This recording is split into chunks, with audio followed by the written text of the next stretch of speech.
இந்த junior season 10 பொறுத்த வரைக்கும் ரொம்பவே ஏழ்மையான குடும்பத்தை சேர்ந்தவங்களாகவும் அரசு பள்ளியில படிச்சுக்கிட்டு இசையை முறைப்படி கத்துக்கலனாலும் ஒவ்வொரு வாரமும் தன்னுடைய மழலை குரல்னால அற்புதமா பாடல்களை பாடி மக்களை பெரிய அளவில் கவர்ந்திருக்கவங்க தான் நம்ம எல்லாருக்குமே ரொம்பவே ஃபேவரட்டான ஏழை திறமையான சிறுமியான நஸ்ரீன். அது போல இந்த சீசன் ஆரம்பிச்சதுல இருந்து ஒவ்வொரு வாரமும் ரொம்பவே கஷ்டமான பாடலை தேர்ந்தெடுத்து அற்புதமா பாடி மக்களை பெரிய அளவில் கவர்ந்திருக்கவங்க தான் நம்ம எல்லாருக்கும் ஃபேவரட்டான சாரா ஸ்ருதி. அப்படி இருக்க இந்த வாரம் அந்த 1-on-1 பேட்டில் ரவுண்ட்ல நம்ம எல்லாருக்கும் பிடிச்ச நஸ்ரீன் அவர்கள் சாரா ஸ்ருதி அக்கா எனக்கு போட்டியா வந்தா ரொம்பவே கஷ்டம்னு சொல்ல கரெக்டா அவங்களே அவங்களுக்கு போட்டியா அமைஞ்சிருந்தாங்க.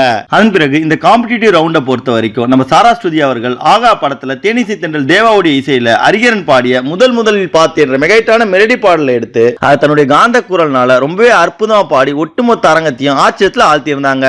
அவங்க பாடி முடிச்ச உடனே அவங்களுக்கு போட்டியா நம்ம எல்லாருக்கும் பிடிச்ச நஸ்ரீன் அவர்கள் தித்திக்குதே படத்துல வித்யாசாகருடைய இசையில சுஜாதா மோகன் அவர்கள் பாடிய தித்திக்குதேன்ற பாடலை எடுத்த சாம சுப்ரர் தன்னுடைய மழலை குரல்ல வேற லெவல்ல பாடி தெரிக்க விட்டு இருந்தாங்க.